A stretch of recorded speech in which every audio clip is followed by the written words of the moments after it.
Եթերում լուրերի ժամն է, բարի երեկո։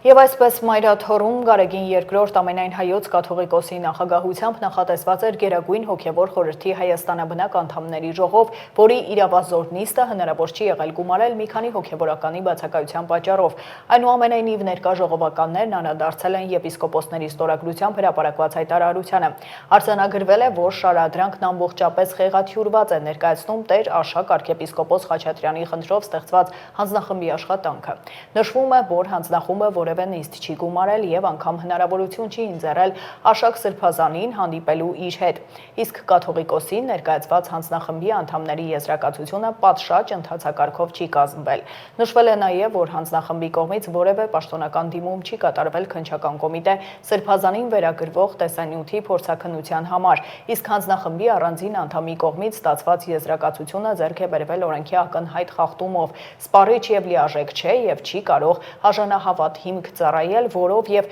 չէր կարող ընդունելի նկատվել հայոց հովվապետի կողմից։ Ժողովականները հորդորում են եկեղեցականներին վերադառնալ կանոնական դաշտ, իրենց մտահոգություններն արծարծելով եկեղեցու բարձրագույն ժողովական մարմիններում եւ չխաթարելու եկեղեցու միաբանությունը։ Իսկ առավոտյան վարդապետների ժողով է եղել, վտանգ կա, որ վեհափառին կարող են ձերբակալել։ Լրագրող Նայիրի Հոխիկյանը լրագրողների զրույցում ասել է, որ գիշերը Մայրաթորից ահազանգ են ստացել։ 56 եպիսկոպոսներից փաստորեն 8-ը գնացել են Նիկոլ Փաշինյանի հետ հանդիպման եւ իրենց, այսպես ասենք, չգիտեմ, կարելի է այդպես ասել, թե չէ, իրենց հավատարմությունն են հայտնել ընդդեմ մեր Մայրաթորի սկսված շարժման կամ այդ նախաձեռնության։ Մենք որպես հավատացյալներ, որպես հայ առաքելական Սուրբ եկեղեցու հավատարիմ հետևորդներ եկանք այստեղ երեկոյան, որովհետև Մայրաթորից ահազանգ ստացանք, որ վտանգներ են սպառնում այս պահին եկեղեցուն, գիշերը այստեղ էինք, որոշ թվով մարդիկ, անկեղծ ասած, ցավով եմ ասում, չէի ասի, թե շատ մարդիկ էին այստեղ, բայց այնուամենայնիվ որոշ թվով կային։ Հանդիպեցինք Մայրաթորի միաբանների հետ, ստացանք նաև վեհափառի օրհնությունը եւ իրենք ասացին, որ մեր իրավունքն է, որպես հավատացյալներ, մեր իրավունքն է մարդկանց հետ, ընդհանրապես հավատացյալների հետ այստեղ լինել, բայց ասացին, որ եկեղեցին ունի իր զավակների կարիքը, որովհետեւ փաստացի Նիկոլ Փաշինյանի կառավարությունը հիմա փորձում է ներսից քանդել եկեղեցին, գտնել այնպիսի մարդկանց, որոնք ունեն խոցելի տեղեր, անձնական կյանքի հետ կապված եւ այլն, եւ այդ կերպ այդ մարդկանցով փորձում է քանդել եկեղեցին, բայց պետք է նշեմ, որ 56 եպիսկոպոսներից ընդամենը 8-ը 9-ը չի բացառվում, որ էլի կլինեն եպիսկոպոսներ, որոնք իրենց հավատարմությունը կհայտնեն Նիկոլ Փաշինյանին ընդդեմ Մայրաթորի, ընդդեմ վեհափառի, բայց մի կարևոր բան մեզ ասացին միաբանները, որոնք գիտեպ այս պահին առավոտը իրենք 9-ին պիտի հանդիպեին մեզ հետ, բայց անընդհատ այսպես կապի մեջ լինելով իմացանք, որ վաղ առավոտից այդպես լուսաբացից իրենք հիմա միաբանների ժողով են անում, քննարկելու այս ուրացող եպիսկոպոսներին կարգալույց անելու հարցը։ Ես էլ չգիտեմ որոշումը ինչ է լինելու, որովհետև ես ինքս շարքային հավատացյալ եմ Մայրաթորի հայ առաքելական Սուրբ եկեղեցու հետևորդ։ Նախորդին Նիկոլ Փաշինյանը կառավարությունում հանդիպել է Հայաստանյաց առաքելական Սուրբ եկեղեցու մի խումբ եպիսկոպոսների հետ։ Փաշինյանը ողջունել է ներկաներին, շնորհակալություն հայտնել նրանց հրապարակային արտահայտած սկզբունքային դիրքորոշման համար։ Երկրի ղեկավարի խոսքով այն թեման, որն արծարծել են եպիսկոպոսած դասի ներկայացուցիչներն իրենց հայտարարություններում, ցույց է տալիս, որ անձնավորվածի միջոցով շատ կարևոր մի ընդհանրական օրակարգի հետ են առնչվում։ Նիկոլ Փաշինյանն իր խոսքում անդրադարձել է արժեքահեն հանրություն, պետություն, հասարակություն ունենալու խնդրին, նշել, որ պետության եւ հասարակության արժեքահեն լինելը կապված է նաեւ հոգեվոր կյանքի հետ։ Ընդգծվել է, որ մեր արժեքներն առաջին հերթին առնչվում են մեր հոգեվոր արժեքներին եւ իրականության մեջ ինչպիսի դեր ունեն մեզ համար հոգեվոր արժեքները, դրանք մեծապես կանխորոշում են նաեւ պետության եւ հասարակության արժեքահեն լինելը, ասել է Փաշինյանը։ Իսկ այս կիրակի վարչապետը Երևանի Սուրբ Սարգիս եկեղեցում կմասնակցի Սուրբ եւ անմահ պատարագի։ Այս մասին Նիկոլ Փաշինյանը հայտնել է Facebook-յան էջում, նաեւ նշել, որ ժամանակին հենց այս եկեղեցում է մկրտվել։ Կիրակի օրը նոյեմբերի 30-ին Երևանի Սուրբ Սարգիս եկեղեցում կմասնակցեմ Սուրբ եւ անմահ պատարագի։ Ասեմ նաեւ, որ ժամանակին հենց Սուրբ Սարգիս եկեղեցում եմ մկրտվել։ Շարունակենք, ազգային ժողովի նախագահն է խոսել նախորդային հրապարակած զոհերի թվի մասին, պատասխանել լրագրողների հարցին, թե ինչու տարբեր ժամանակներում թվերը տարբեր են։ Ալեն Սիմոնյանը անուններ է հնչեցրել եւ զարմացել է հարցից։ Ինքն է հարցրել, ինչու որևէ մեկը չի գնում նախկիններին հարցում չի ուղարկում, տեսնելուց չի հարցնում, ինչու են 1000 հայ տղա ավելի սպանում։ Իսկ երբ ինքն է հրապարակում պաշտոնական թիվը, որը քննչական կոմիտեի կողմից վաղուց հրապարակված է, իրեն հարցում եք ուղարկում եւ ինչ որ մարդիկ Facebook-ում փորձում են այդ թվի հետ վիճել։ Ես ձեր վրա զարմանում եմ, ես անկեղծ ուզում եմ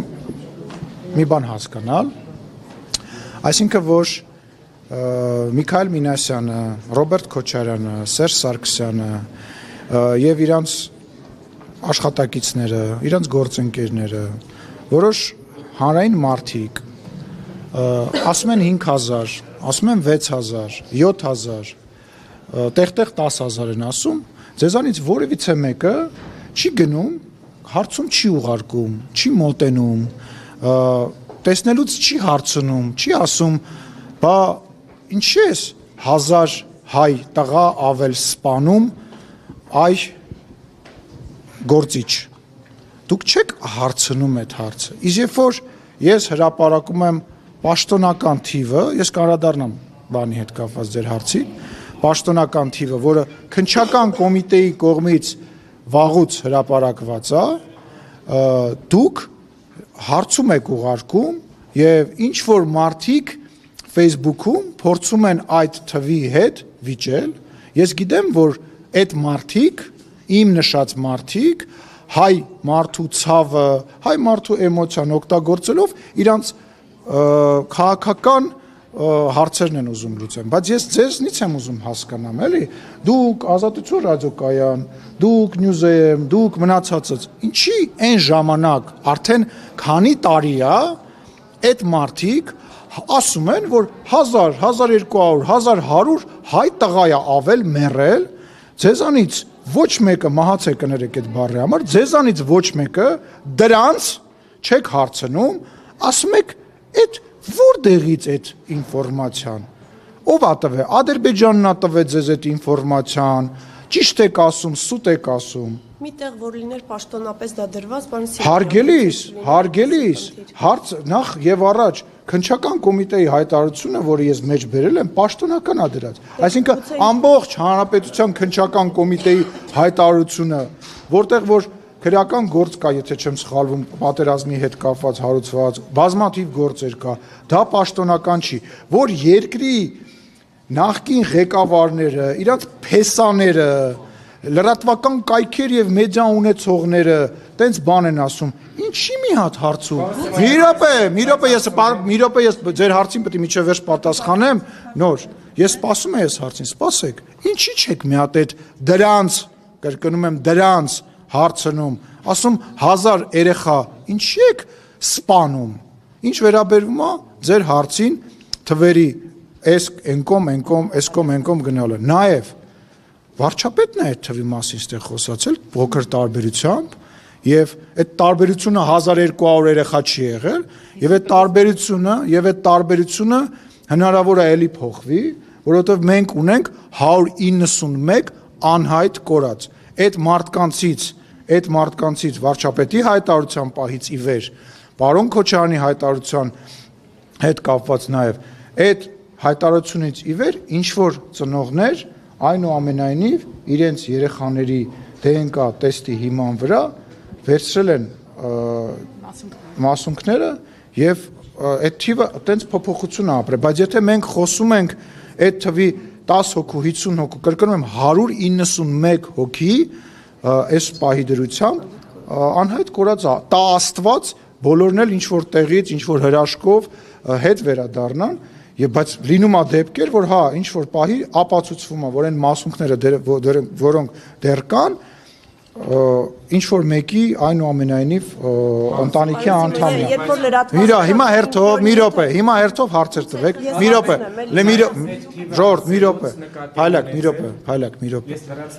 մի րոպե, հերթով իրար հետ չենք խոսում։ Ես երբևիցե որևիցե մեկի, ես մնում եմ միջև վերջի հարց տալը։ Հերթով առանց իրար ընդհատելու հարց տվեք։ Խնդրեմ, փայլակ ավարտեք ձեր հարցը։ Եվ օրինակ Սամվել Ֆարմանյանն է գրառում արել, ասում է 2022 թվականի ադրբեջանական ներխուժման ժամանակ մեր ունեցած զոհերը եւ ապա 2023 թվականի սեպտեմբերյան պատերազմի ժամանակ Արցախում մեր զոհերը, ստացվում է Նիկոլ Փաշինյանի բերած պատերազմներում մեր ունեցած զոհերի դեպք հարցնում է 5000-ից ավել 5074 գրել է նախկին ես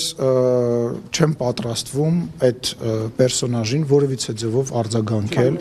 թող գնա Միշիկին հարցնի իրան աշխատավարձ տվող անձնավորությունը հարցնի ասի այդ որ պատերազմը նոր էր ավարտվել հələ 10 րոպե էր ավարտվել էր նոյեմբերի 30-ին եթե չեմ սխալվում նոյեմբերի 30-ին, այդ որ գրում էր 4750, այդ Ֆարմանյան Սամվելի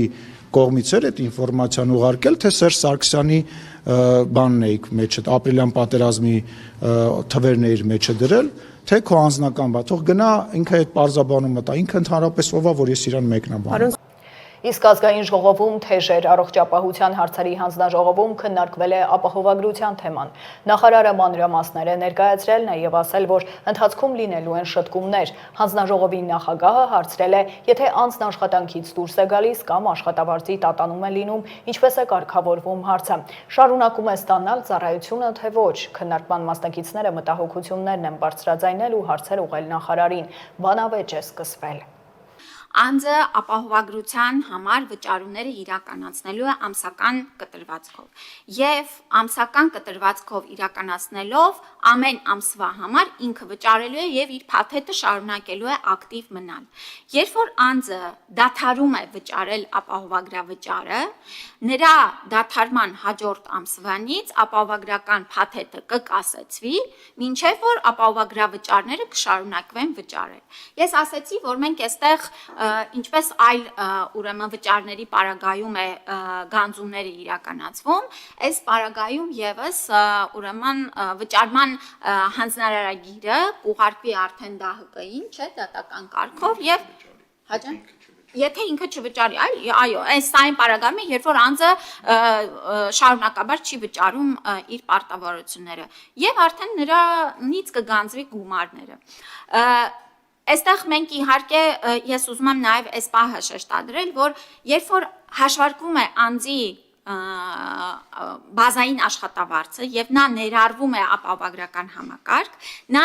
այդ ապահովագրական փաթեթի համար պայմանագիրը կնքում է 1 տարի ժամկետով։ Եվ սա շատ կարևոր է, որ այո, մենք հաշվարկը տանում ենք տարվա կտրվածքով, որպեսզի ունենանք նաև կանխատեսելիություն, դիմելություն, անհաշվարկ եւ այլն, մեր բոլոր այս ակտուարական հաշվարկները հենված են այս սկզբունքի վրա։ Եվ եթե նրա աշխատավարձը որոշակի շեղումներ ունենա եւ այլն, սա այլևս չի ազդելու նրա ապահովագրական համակարգում լինելու վրա։ Ինչ եմ ուզում ասեմ, եթե օրինակ անձը անհատ ձեռներեց է կամ նրա աշխատավարձը հաշվարկային հաստատվել է, որ 200,000 դրամ է, նա ներառվել է ապահովագրական համակարգ, ինչ որ մի ամսի նրա աշխատավարձի տատանում է լինում եւ դառնում է 195,000 դրամ, նա այլևս դուրս չի գալիս ապահովագրական համակարգից, այլ շարունակում է լինել ապահովագրության մեջ ներառված եւ շարունակում է վճարները իրականացնել։ Հա, ես շատ կարեւոր մի մաս բաց թողեցի, ուրեմն եթե կարելի է հարցի շրջանակներում ավելացնեմ։ Իհարկե մենք կառավարությունը հասկանալով, որ ապահովագրական համակարգի մեկնարկային տարին է եւ մենք նաեւ ունենք այդ հնարավորությունը մեր քաղաքացիների ֆինանսական բեռը մեղմելու իրենց կողմից ապահովագրավճարը վճարելու պարագայում, կառավարությունը նաեւ ուրեմն նախատեսում է, որ քաղաքացիները հնարավորություն են ստանալու զինապահին ուղղվող գումարների շրջանակներում ուրեմն կրճատել, ես հիմա սանդղակները կներկայացնեմ եւ այն միջոցները, որոնք որ այս պահին վճարում էին զինապահ հիմնադրամին, ուղղել իրենց առողջության ապահովագրությանը։ Ես այստեղ միանգամից ուզում եմ այդ ուրեմն մտահոգություններին եւ այլին շատ հստակ պատասխանել, որ հարգելի գործընկերներ, հարգելի եւ սիրելի ժողովուրդ, մենք երկար կառավարությունը, կենտրոնական բանկը, ֆինանսների նախարարությունը իրականացրել է հստակ հաշվարկներ եւ զինապահ հիմնադրամը իր կൂട്ടակած միջոցների եւ հաջորդիվ շարունակվող այն միջոցների, որը մենք դեռ շարունակելու ենք վճարել, իրականացնելու է իր բոլոր պարտավորությունները։ Բայց երբ որ կարիքը եղել է եւ պետությունը ուրեմն օրենք է ընդունել եւ քաղաքացիներից հայցել է հավելյալ ուրեմն վճարներ զինապահ հիմնադրամի, որովհետեւ ինչպես ասեցի, դրա կարիքը եղել է, հիմա պետությունը դրա կարիքի վերացման պարագայում հնարավորություն է ընձեռում մեր քաղաքացիներին շարունակել հոգ տանել իրենց առողջության մասին, որը շատ եւս կարեւոր հանձնառություն է եւ կարեւոր արդյունք է, որը մենք որպես երկիր պիտի ունենանք։ Մենք առաջարկություն ենք ներկայացնելու, որպեսզի փաթեթի շահառուլ դառնան նաև 63-ից մինչև 65 տարեկան ընկած մեր քաղաքացիները, եւ եթե հաշվարկի խնդիր կար, ես կարծում եմ, եթե մասնագիտական ներուժի խնդիր կա, մեր գործընկերները կարող են այդտեղ օժանդակել, ամեն բան պետք է անել, ճիշտ հաշվարկ կազմակերպել, որպեսզի 63 տարեկանից սկսած մարդիկ առաջին փուլով ստանան այդ հնարավորությունը։ Ինձ բազմաթիվ մարդիկ են դիմել, ովքեր աշխատում են խոշոր կազմակերպություններում, միջազգային կազմակերպություններում, ովքեր ունեն փայլուն ապահովագրություն։ Եվ այդ մարդկանց հիմա ասվելու է, որ ինչ որ փուլում պետք է դառնան ընդհանուր ապահովագրության մաս, այդ մարդիկ իսկապես չեն ուզում իրենց այն գլխավոր փաթեթը փոխարինել։ Ես կարծում եմ, սա ինչ որ մինչև պետք է համակարգվի, չնայած դուք ասում եք, որ դա պարտադիր է, որ այնտեղից կան այստեղ, բայց բազմաթիվ մարդիկ ուզում են ավելի լավ փաթեթ, որը իմիջիալուց իրենց գործատունն է ապահովում։ Այստեղ այս հարցը կա, սա կարծում եմ բացակ քննարկման հնարավորություն կա։ Պոլիկլինիկաների մասով ցանկացած մեկը, ով մտել է այսօր Հայաստանի Հանրապետության, հատկապես շրջաններում պոլիկլինիկաներ, կարող է վստահեցնել, որ այն ներուժը չկա եւ այն պոտենցիալը չկա, որպեսզի այս փաթեթը իրականացվի։ Ցավոք սրտի եմ ես արձանագրում։ Եվ այս համատեքստում անչափ կարևոր է նաև բուժքույրերի եւ այդ առաջնային օղակի մասնագետների աշխատավարձերի հարցը։ Մենք գիտենք, որ բավականին ցածր են աշխատավարձերը եւ որքանով հասկացա որոշակի բարելավում լինելու է, բարձրացում լինելու է, ես կուզենայի, որ մի քիչ ավելի հստակեցնեիք, թե կոնկրետ ինչ գումարի մասին է խոսքը, եթե բուժքույրերի աշխատավարձը բարձրանալու է հունվարի 1-ից հաշվի առնելով այն ծավալները, որոնց իրենք առերեսվել են, կուզենայի, որ դուք այդ շեշտադրումն անեիք եւ իմ նաեւ հիմնական մտահոգություններից մեկը հիմնադրամն է, որ մոնոպոլ կարգավիճակ է ունենալու, կրկնում եմ, հունվարի 1-ից պետք է հիմնադրամը ստեղծվի, հիմնադրամը դեռ չկա, բայց մենք պատրաստվում ենք մի կառույցի, որը 0 փորձ ունի, չգիտենք ով է ղեկավարելու, չգիտենք ինչ մասնագետներ են ներառած, չգիտենք ինչ կարողություններ ունի, իրան տրամադրում ենք 225 միլիարդ դեռևս գոյություն չունեցող հիմնադրամին, եւ որքանով մենք ակնկալենք, որ իսկապես արդյունավետ է լինելու, իսկապես կոռուպցիոն սխեմաներ չեն լինելու, այդ ամեն ինչը մեզ մոտ մտահոգություն է առաջացնում եւ դա է պատճառը, որ ես ի սկզբանե ասացի, որ առաջնային փուլում կարելի է դիտարկել այդ պետական հիմնադրամի եւ մասնավոր սեկտորի համագործակցության հարցը։ Չէինք ուզի, որ բոլորը լինեին, իհարկե կուզենք եւ ուզելով է, որ մեր նաև վճարած հարկերի շնորհիվ է, որ մենք կարողանալու ենք հոգանք մեր քաղաքացիների առողջական ծախսերը։ Հիմա եթե մենք բոլորով, ժողովուրդ ջան, մեր բոլոր հարկերը պարտաճանաչ վճարենք եւ ավելի ու ավելի մեր պարտաճանաչությունը մեծացնենք, ապա կկարողանանք ապահովագրենք նաև 63 տարեկանից ավել, 60 տարեկանից ավել քաղաքացիներին։ Սա մեր որոշումն է, սա մեր քաղաքացիների որոշումն է։ Շնորհակալություն։ Ունեք էլի հարց ունեք, Տիկին Գրիգորյան։ Այո, թողեք շարունակեմ, դեմ չեք, չէ։ Տիկին Ավանեսյան, ես առաջարկում եմ իմ կոնկրետ հարցադրումներին եւ առաջարկներին ոչ թե տեղափոխել պաթետիկ ելույթների դաշտ, այլ կոնկրետ արձագանքել։ Օրինակ 64 տարեկան մեր սիրելի հայրենակիցը ինչու հիմա չպետք է ստանա այդ նույն պաթեթը, ինչը ստանում է 65+-ը։ Դուք ասում եք, դա հաշվարկի հարց է, էլի հաշվարկի հարց է, բա ասում եք 4 տարի աշխատում ենք, 4 տարվա մեջ նենց աշխատեիք 63+-ից լներ։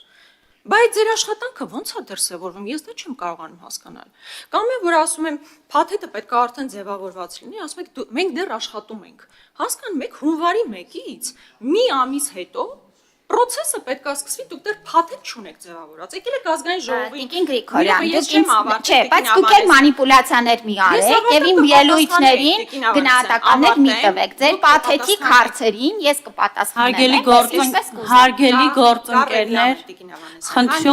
Հարգելի գործընկերներ, խնդրում եմ խոսեք հերթով։ Ես էլ եմ դա առաջարկում, իմ հերթն էր խոսելու։ Տիկին Ավանեսյան, եթե հունվարի 1-ից սկսած պետք է process-ը առաջ գնա։ Ես չեմ կարողանում հասկանալ, թե դուք մինչև հիմա ոնց չեք ձևավորել արդեն այդ գնացուցակները ծածկույթ, օրինակ ես սոցփաթեթի մասով հանել եմ։ Ամբողջ ցուցակը կա, գիտենք, որ ծառայության համար ինչքան գումար է նախատեսված, սոցփաթեթը իր մեջ ինչ աներառում, պետպատվերն իր մեջ ինչ աներառում։ Հիմա ինչ մի դժվար բան կա,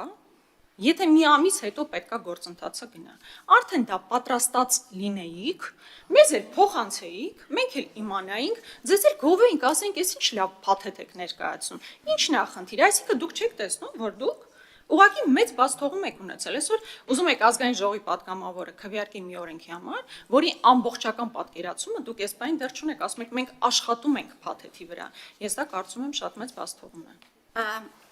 Ուրեմն ես նախ կխնդրեմ իմ խոսքերը չխեղաթյուրել եւ ես ձեր հարցին կոնկրետ հստակ պատասխանեցի եւ ձեր հարցին պատասխանեցի 4-րդ անգամ այլ մարդկանց պատասխանների շրջանակներում։ Փաթեթները կազմված են, դրանք նախագծեր են, կառավարության ենթաօրենսդրական նախագծեր են։ Ենթաօրենսդրական նախագծերը կվերջնականացվեն, երբ որ օրենքը կհաստատվի։ Մենք, հարգելի Տիկին Գրիգորյան, ազգային ժողովում էլ դեռ օրենքը փոփոխության հնարավորություն ունենք։ Դուք եք ասում, որ գրավոր առաջարկների դեռ տեղ կա։ Երբ որ երկրորդ ընթերցմամբ օրենքը կհաստատվի վերջնականապես, ապա մեր նախագծերը եւս դրան կհամապատասխանեցվեն, գուցե կարիքը չլինի որևէ բան փոխելու եւ կդրվեն կառավարության քննարկմանը։ Ես այս պատասխանը 4-րդ անգամ հնչեցնում եմ, դուք ասում եք դուք չունեք փաթեթ, բայց դա ճիշտ չի։ Ես չեմ ասել նոր աշխատում ենք։ Ես ասեցի, որ բա փոփոխությունն է աշխատանք, ժողովուրդ ջան։ Այո, մենք դեռ ենք աշխատում, աշխատել ենք, աշխատելու ենք, ել ավելի շատ ենք աշխատելու, որովհետև շատ մեծ բարդ համակարգ ենք ներդնում։ Տիկին Գյուրեղյան, ձեր խոսափողը անջատեք Պրոտոկոլը եւ լսեք։ Ինչ ասում։ Ես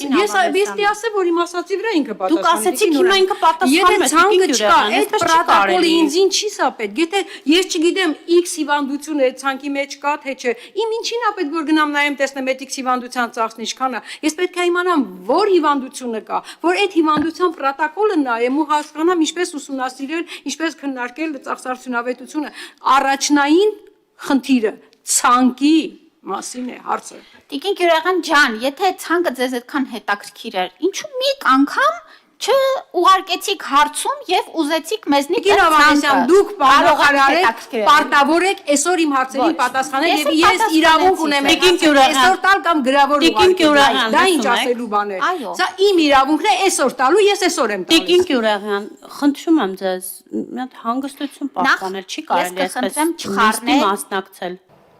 Համացանցում ակտիվորեն տարածվում է մի տեսանյութ, որում 4-5 դեռահասներ բռնություն են կիրառում մի պատանու նկատմամբ հայհոյում, ձեռքերով ու ոտքերով հարվածում։ Տղաները Զորական գյուղի դպրոցի բարձր դասարանների աշակերտներ են, իսկ բռնության ենթարկվող տղան Նոյեմբերյանի քոլեջներից մեկի սան։ Դեռահասներն այս պահին ազատության մեջ են։ Քննչական կոմիտեից հայտնում են, որ քննիչի կողմից խափանման միջոց կալանք ընտրելու միջնորդություն է ներկայացվել դատարան։ Առաջին ատյանի դատարանը նրանցից 4-ի նկատմամբ բավարարել է միջնորդությունն ու կալանավորել, մեկ անձի նկատմամբ ընտրել այլընտրանքային խափանման միջոց տնային կալանքը։ Խափանման միջոցը լրանալու ժամանակ քննիչի կալանքը երկարաձգելու միջնորդություն է ներկայացրել, սակայն այս անգամ դատարանը մերժել է։ Դեռահասներն ազատ են արձակվել, միայն նրանցից մեկի նկատմամբ է կիրառվել վարչական հսկողություն ու բացակայելու արգելք, նշել են կոմիտեից։ Հաշվի առնելով խափանման միջոցների երկարաձգելու մասին տեղեկություն ու կադրերում տղաների հագուստը դեպքը նոր չէ։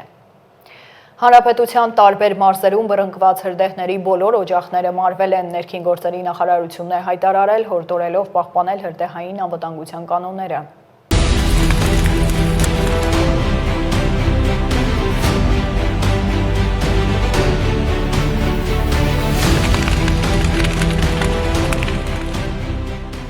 Նոյեմբերի 21-ից 27-ը խոշոր հրդեհներ էին բռնկվել Գեղարքունիքի, Տավուշի, Լոռու, Շիրակի, Կոտայքի, Արագածոտնի, Սյունիքի, Մարզերի, Բուսածածկ եւ Խոտածածկ տարածքներում։ Հրշեջ փրկարանները հավատարի մասնագիտական պարտականություններին ու առաքելությանը անմիջապես անցել են հրդեհաշիջման աշխատանքների իրականացմանը։ Լայնածավալ գործողությունների ներգրավվել է ավելի քան 2700 փրկարար ծառայող։ Շրջակա միջավայրի նախարարության, էկոպարեկային ծառայության, ներքին գործերի նախարարության ոստիկանության ստորաբաժանումներ, պետական կառավարման եւ տեղական ինքնակառավարման մարմինների ներկայացուցիչներ, համայնքների բնակիչներ, 65 հիմնական եւ շուրջ 260 օժանդակ տեխնիկա, պաշտպանության նախարարության ուղղաթիռ, որով իրականացվել է 109 թռիչք օդային հետախուզման եւ հրդեհաշիջման նպատակով։ Ձևավորվել էր օպերատիվ շտաբ ներքին գործերի նախարարության, փրկարար ծառայության տնօրեն, ներքին գործերի նախարարի տեղակալ Կամո Ցուցուլյանի ղեկավարությամբ։ Լրատվամիջոցների հետ հաղորդակցությունը տեղում իրականացնում էր ներքին գործերի նախարարի մամուլի քարտուղար, ներքին գործերի նախարարության հանրային հաղորդակցության եւ իրազեկման վարչության պետ Նարեկ Սարգսյանը, ներկայացնելով օպերատիվ տեղեկատվություն, պաշտոնական հարթակներում պարբերաբար ներկայացվում էր տիրող իրավիճակի վերաբերյալ տեղեկատվություն։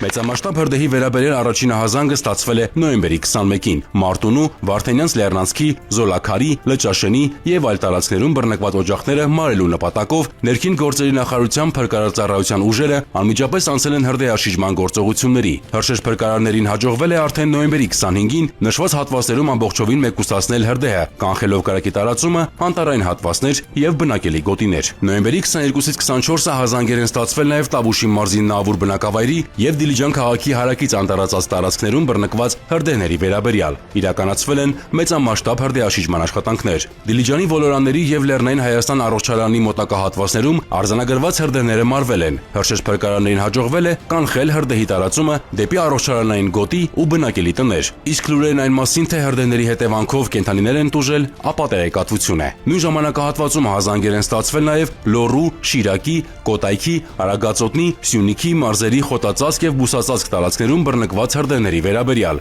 Հրդեհների օջախներն ամբողջությամբ մարվել են, կանխվել է հրդեհների տարածումը դեպի բնակավայրեր, կենսական ենթակառուցվածքներ ու անտառային հատվածներ։ Հնարավոր բռնկումներից խուսափելու նպատակով ներքին գործերի նախարարության փրկարար ծառայությունը շարունակում է իրականացնել վերահսկողություն։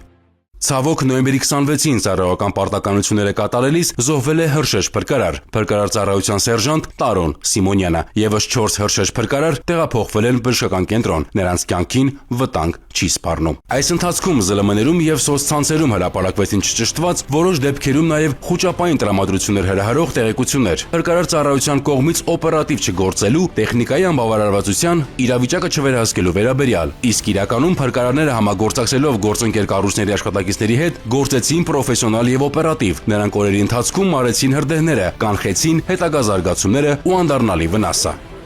Ներքին գործերի նախարարությունը հորդորում է խստորեն պահպանել հրդեհային անվտանգության կանոնները, լինել զգոն։ Ցանկացած անփութություն եւ անուշադրություն կարող է անդառնալի հետևանքներ ունենալ։ Կրակ կամ ծուխ նկատելիս հորդորում ենք անմիջապես զանգահարել 911։ Այժմ առաջարկում եմ ծանոթանալ աշխարհում կատարվող իրադարձություններին։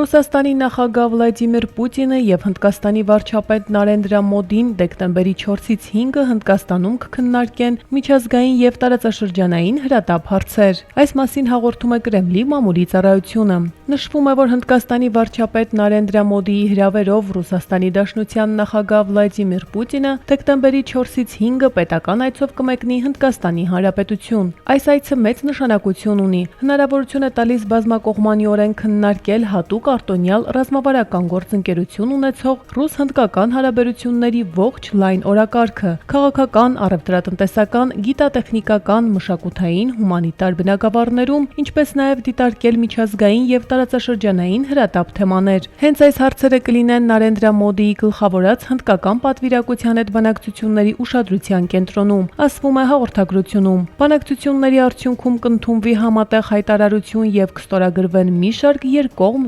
միջգերատեսչական եւ առևտրային փաստաթղթեր։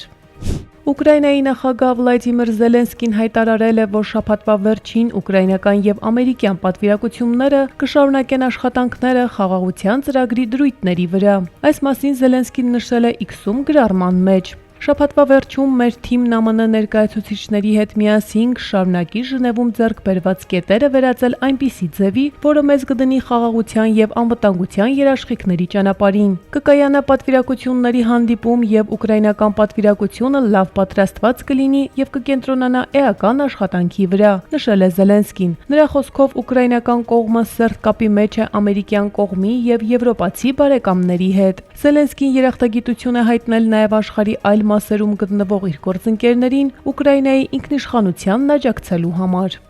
Իրանի գերագույն առաջնորդ Այաթոլլահ Ալի Խամենեին քննադատել է Վաշինգտոնին, պնդելով, որ Միացյալ Նահանգները հրահրել է պատերազմ Ուկրաինայում։ Այս մասին Խամենեին նշել է Իրանի տարածաշրջանի եւ աշխարհի արդիական հարցերի վերաբերյալ ուղերձում։ ԱՄՆ-ն հրահրեց ծանր գին ունեցող պատերազմն Ուկրաինայում, բայց ցախողվեց իր նպատակներին հասնելու հարցում։ ԱՄՆ ներկայիս նախագահը պնդում էր, որ այն կավարտվի 3 օրում։ Այժմ մոտ 1 տարի անց նա բռնի կերպով պարտադրում է 28 կետանոց ծրագիր նույն երկրին, որին ինքն էր ներքաշել պատերազմի մեջ, նշված է X-ում Խամենեիի գրառման մեջ։ Նրա խոսքով, որտեղ էլ որ ԱՄՆ-ն միջամտել է, դա հանգեցրել է պատերազմական գործողությունների, ցեղասպանության կամ ավերածությունների եւ տեղահանությունների։ Անդրադառնալով 12-օրյա պատերազմին, Խամենեին նշել է, որ իրանցի ժողովուրդը անվիճելիորեն հաղթել է եւ ԱՄՆ-ին եւ Իսրայելին։ Իսրայելական ուժերի կողմից նոյեմբերի 28-ին Դամասկոսի շրջանի Բեյթ Ջին բնակավայրի թիրախավորման հետևանքով զոհվել է 13, վիրավորվել 25 մարդ։ Հրետակոծությունը տեղի է ունեցել բնակիչների եւ Բեյթ Ջին ներխուժած իսրայելական ուժերի միջև բախումներից եւ 3 երիտասարդ տղամարդկանց ձերբակալությունից հետո։ Իսրայելական ագրեսիայի հետևանքով տեղի բնակիչները սկսել են գաղթել դեպի հարևան գյուղեր։ Սիրիական Սանա գործակալության տեղեկացմամբ նոյեմբերի 27-ին իսրայելական ուժերը հրետանային արկերով թիրախավորել են Կունեյտրայի եւ Դարայի շրջանների մի քանի բնակավայրեր։ Սիրիական կողմը հաղորդում է, որ Իսրայելը դիմել է նաեւ սահմանային շրջաններում ռմբակոծությունների, խախտելով միջազգային իրավունքի կանոնները, ՄԱԿ-ի պետական ինքնիշխանության վերաբերյալ բանաձևերը եւ 1974 թվականին կնքված անջատման մասին համաձայնագիրը, որը բուֆերային գոտի էր ստեղծում երկու երկրի միջև։ Հոնկոնգի բնակելի համալիրում տեղի ունեցած ավերիչ հրդեհի հետևանքով զոհվածների թիվը հասել է 128-ի, իսկ 200-ը անհետ կորած են համարվում։ Այսօր հայտարարել են պաշտոնյաները, քանի որ հրշեջները վերջապես վերահսկողության տակ են վերցրել հրդեհը բռնկվելուց 42 ժամ անց։ Հրդեհի առաջացման պատճառները դեռ քննվում են, սակայն մասնագետների կարծիքով կրակը արագ տարածվում է շենքերում, շինարարական աշխատանքների ժամանակ օգտագործվող դյուրավառ ցանցերի եւ բամբուկե փայտամածների պատճառով։ Չինաստանի եւ Հոնկոնգի իշխանությունները քննություն են սկսել։ Ձերբակալվել է համալիրի վերանորոգման համար պատասխանատու շինարարական ընկերության 3 բարձրաստիճան պաշտոնյա, 2 տնօրեն եւ ընկերության ինժեներական խորհրդատուն։ Նրանք մեղադրվում են չկանխամտածված սպանության համար։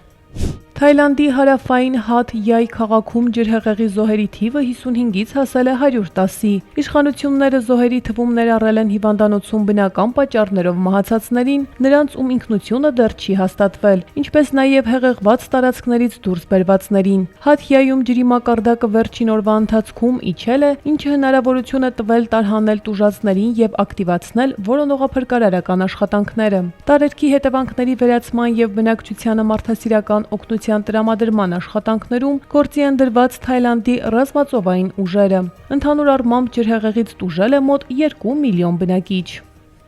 Արմինե Գևորգյան, Update լրատվական։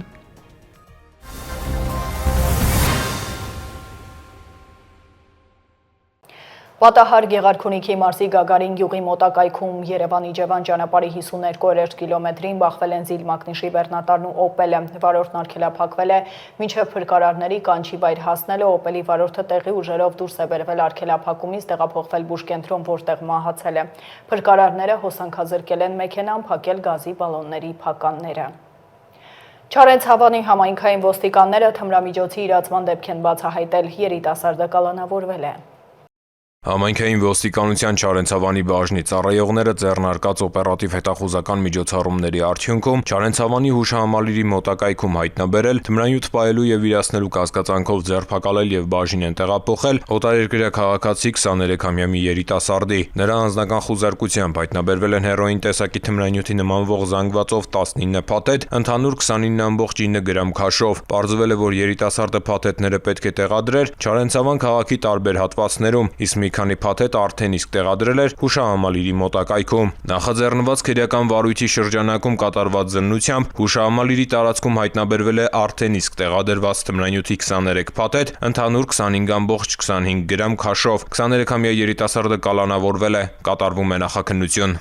Ծանուցում ենթադրյալ հանցանքի մեջ կասկածվողը կամ մեղադրվողը համարվում է անմեղ, քանի դեռ նրա մեղավորությունը ապացուցված չէ Հայաստանի Հանրապետության քրեական դատավարության օրենսգրքով սահմանված կարգով, դատարանի օրինական ուժի մեջ մտած դատավճռով։